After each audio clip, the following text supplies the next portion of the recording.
Jacob, did you ask for the sequel? What sequel? Independence Day? I did not. Neither did I.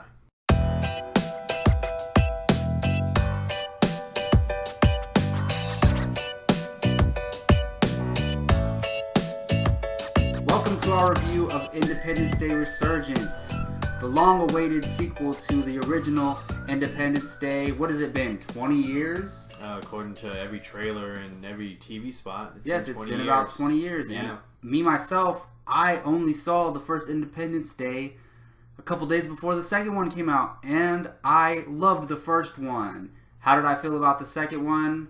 I don't know. Ask Gio. It's terrible. It's pretty terrible, but we're going to treat this movie with respect like we do every movie and give it its proper due, give it a fair review, its positives, its negatives, and an overall score out of 10. So let's jump into it. Independence Day Resurgence. Before we get into it, talk about what the first Independence Day means to you and what you were expecting and wanting going into the sequel. Independence Day is the blockbuster of the 90s. You can say Phantom Menace, you can say Matrix, you can say Mortal Kombat, but it is Independence Day. It's my introduction to Will Smith, and that guy, ever since then, has become the most entertaining actor that I personally want to see in movies. Like, the guy has it all, and his relationship with Jeff Goldblum, it was all great. You know, the aliens are coming to attack. You know, and Roland Emmerich just made it look fun and cool to watch. And even though it was cheesy and completely, out of this world, it was still very fun to watch because he had characters you cared about. It didn't get too crazy and out of whack, but it was a fun movie to watch. So. And what does it say that someone like me watched it in today and I still appreciate it? That shows how much it holds up. Like, I think it's a great movie. Fast forward 20 years later, and we get Independence Day Resurgence. Gio, just sum up your overall thoughts of the film in one or two sentences. Roland Emmerich tries to go bigger. He tries to make the aliens look badder, and they do. But he also gives us 15 different characters that we don't care about. And a ton of CGI. You thought George Lucas's prequels were bad?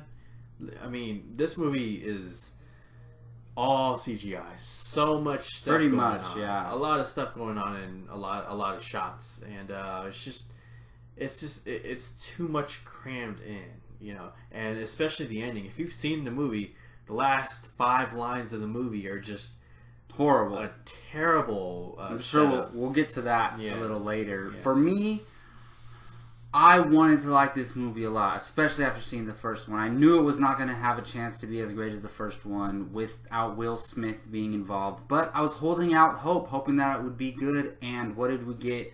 Something that was not even close to good. It is... I don't even like to use that as an explanation of a film, but it was overly stuffed with CGI. It paid no attention to its characters at all, no character development. And it's just a bad movie. Those are my thoughts summed up, but let's get into it. So we start most reviews with the positives. Gio, if you had to pick a few positives out of this, were there any in Independence Day Resurgence? Yeah, there's a couple.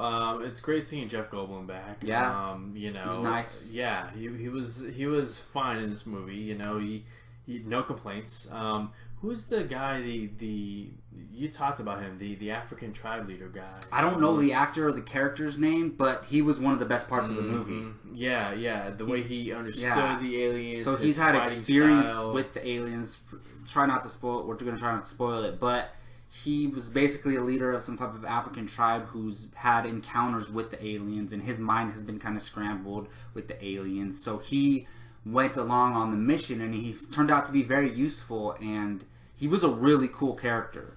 Yeah. So there are some cool characters that you meet in this movie. Some characters that are returning who you like seeing back on the big screen. Yeah. Bill Pullman, he was all right. Yeah, it was just cool to see him back. Yeah, it was cool to see him back. I do like how they implemented the alien technology in the movie. Yeah, that's cool.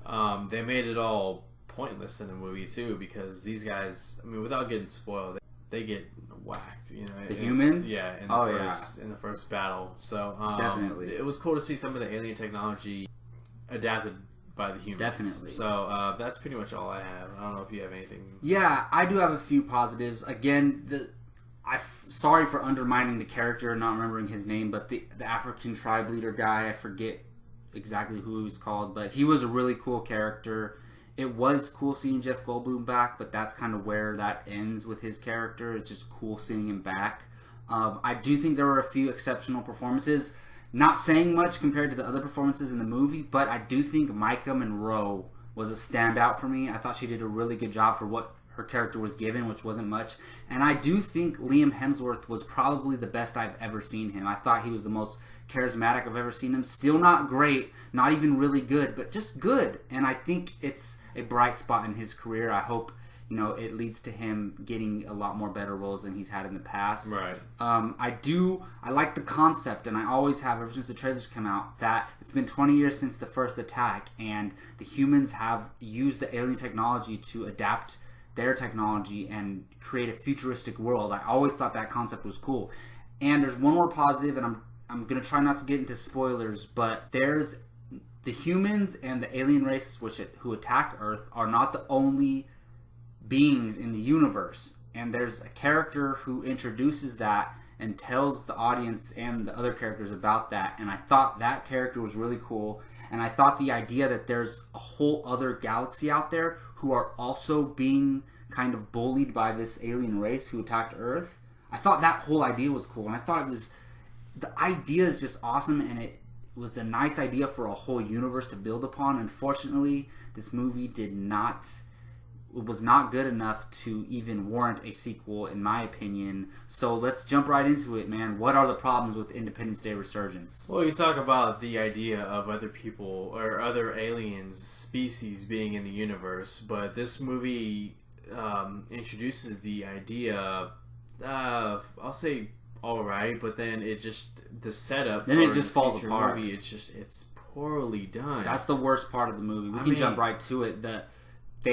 We talk about all the time how Batman v Superman was too much setup, or X-Men Apocalypse was too much setup. This is the worst setup for a sequel I've ever seen in my life. I'll put it at that. Mm-hmm. Very shoehorned in. Liam Hemsworth was good in this movie, but so was Micah Monroe. But again, their characters were not written well. That's the writing, though. Yeah, you don't get to spend a lot of time with them. You know a little bit about their past and this and that, but I mean, how much do you really care? At least with Independence Day, the first movie, you had Will Smith and Jeff Goldblum. Their characters be who they are, and then when they come together, it's kind of like you get this interesting chemistry, this dynamic. They had great chemistry. With this, it's like you get new character. Back to the other character. Now let's go back to this character. There was no chemistry between any of the cast members. No. That wasn't one of my initial negatives, but I just thought of that right now. There's no chemistry between any of the characters. And one of my biggest problems going into this movie, or questions, was how does Brett Spiner come back? If you haven't seen they explain it, but spoilers for the first movie. It's in the trailer. When he's doing the autopsy, he pretty much gets attacked by the alien. Yeah. And then in this movie, he comes back, and it's like they try to explain it, but it's lazy. They pretty much told me he's back, accept it, or we don't care. Shit out of luck. Yeah. And he's just way over the top in this movie. I like his character in the first movie. In the first movie, he was good, but But in this movie, they try to make him a bigger part, and it's just. They tried to take his side comedy and make it a main thing. It didn't work.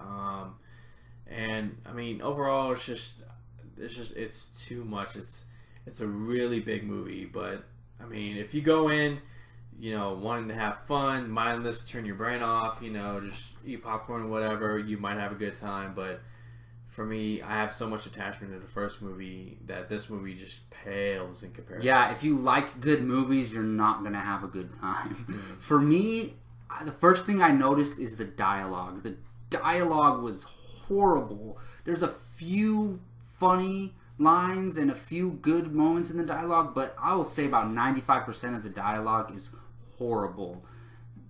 Even the first one didn't have a great story, but it was good enough to make the movie for what the movie was. This one, there's no story.